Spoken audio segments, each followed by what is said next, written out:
For 1,000, anyway, I just finished mowing my lawn, and I may have had a bit of drink to drink, which is better than a bit of food to eat to drink, because you don't want to drink food.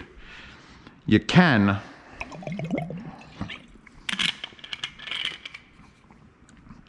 You seriously don't want to, though.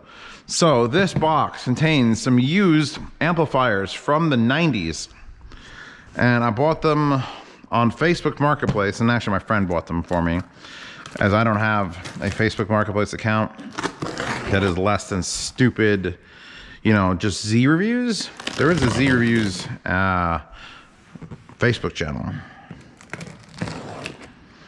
Anyway, let's see what I can do.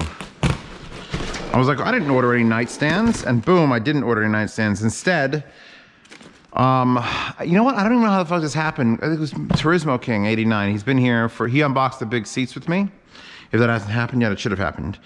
And he just like loves old gear. And I'm like meh about old like vintage gear, like a beautiful stuff, but it doesn't really spark my interest. And then these Japanese made, motherfucking that makes my nipples, because anime waifus, speaking of which, I have to put her back up here. My Japanese made Marantz pure high fidelity MA700s popped up. And actually, this is not the first that popped up. The first that popped up was bought by my friend Goldie, who's like, oh, I was looking for some power amps. I need those power amps. I need them. And I'm like, good. I'm glad you found the ones you're looking for. Are there any more? And he said, these exist in Iowa.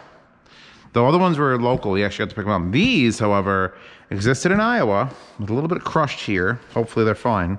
Made in Japan. And these are modified.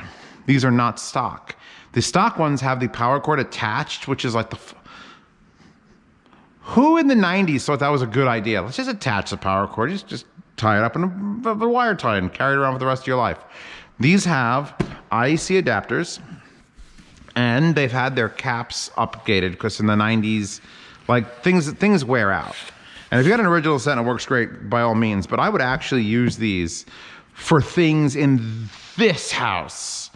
These are the Z Reviews level of fucking I need used monoblock amplifiers, because I've been looking, and other than buying more crowns, which again, I have no problem with crown amplifiers, or Emotiva for that matter, it's like, well, I kind of want something special. I kind of want something like I could put next to Saxaridis Turkish tube amps, and be like, all right, these are my, I'm gonna test shit with like the best possible go.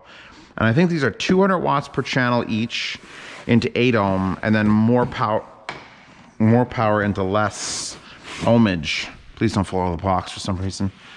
I don't know why it would fall out of the box. The guy also has the original boxes, and these things were sold in the 90s, so that's just automatically like a fucking yes.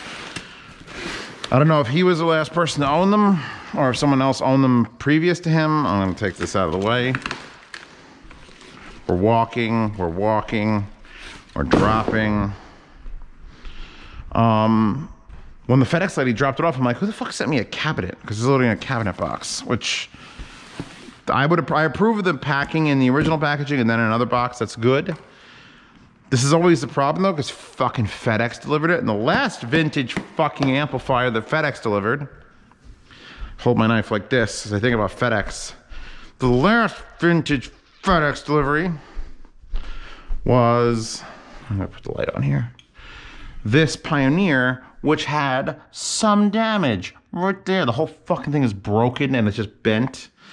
And I love that thing and it works, but like I took pictures and told the guy to fucking get your fucking refund from FedEx. And they give me back 50 bucks or 100 bucks, whatever the hell off the cost. I wouldn't have bought that if it was fucking damaged. It was perfectly brand new. So now here we are again with another set of vintage amplifiers delivered via FedEx. And I told the dude, like, look, can you send it any other way? And he's like, look, man, I have an account with FedEx. I send it with them all the time. You're just gonna have to pray. And so we are praying.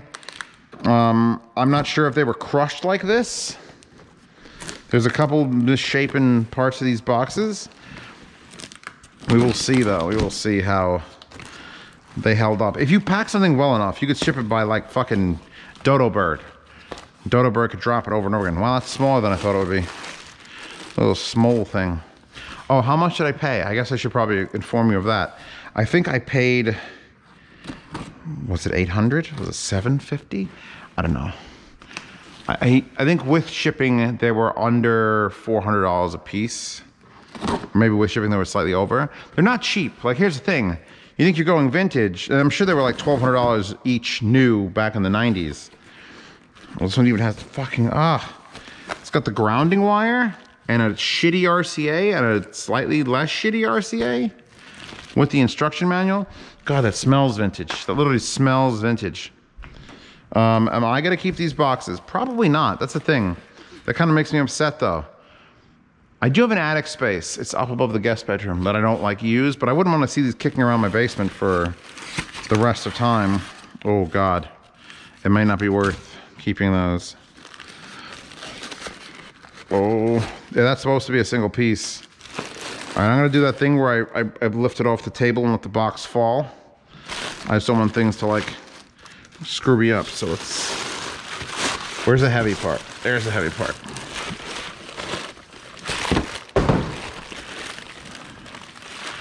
These are babies. Look at it, it's like the size of a Stax amplifier. They're very deep though. Holy shit. It's making styrofoam bits all over my fucking personage, which is a good reason to, it is advisable to save all original packaging materials to prevent damage, or should you wish to transport or ship this unit. Well, thank you very much for the owner of this for holding on to these packages, because God knows I wouldn't have. Like, you think I'm keeping those RF7 boxes around forever? You gotta be kidding me, right? Here are standard IEC connectors, which I obviously have a million of. This is, all right, I found the screw on the bottom that is definitely responsible for the power supply.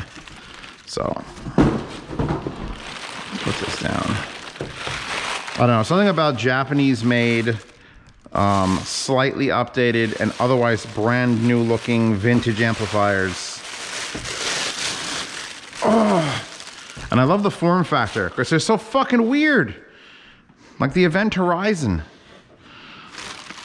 Modern companies don't do, like, where's Marantz doing this shit in 2021? Where are you, Marantz? I know you exist. I still recommend you highly for fucking, like, surround receivers and stuff. So where's the monoblock amplifiers? You gotta think that there's enough people out there. The front of this unit weighs nothing, and the back of this unit, that weighs something. Okay, I'm throwing out some of the original packaging. Here's the fascia of the unit. It needs to be cleaned real bad. Oh, that's sticky. Lucasfilm THX Ultra Mono Amplifier MA700. That's it. On, off. In fact, I could tell that that button is triggering something all the way in the back of the unit. Because listen. It's doing wild shit. Here's your vents. You could see a big heat sink on the left-hand side. Of course, these will get a review. We have multiple copper screws. On the side, caution, shock hazard, do not open. Fight me, bro. Made in Japan, serial number 37,011. What's your serial number? 37,049. I hate when they're not like specifically lined up.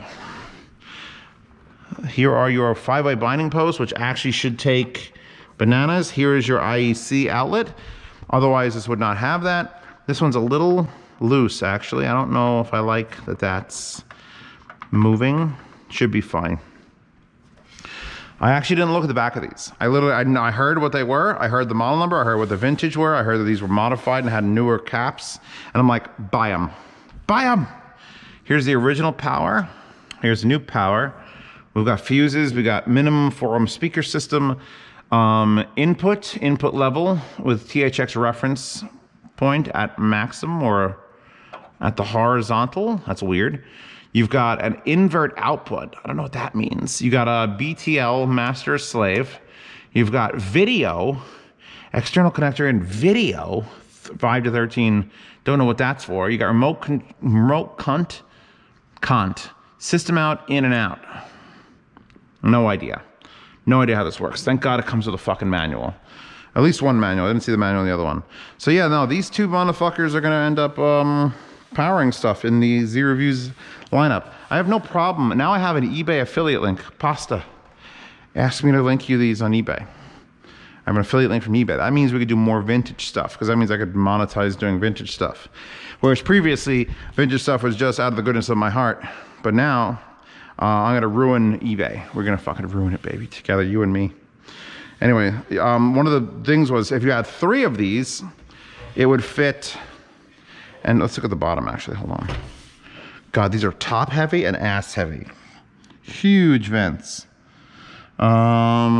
George Meyer AV, Los Angeles, California. Work order. So obviously they were bought wherever, they were modified in LA, and they were sent to Iowa where they lived. And now they're in Pennsylvania. Yeah, apparently 3 of these together makes the exact width of a normal like AV receiver. So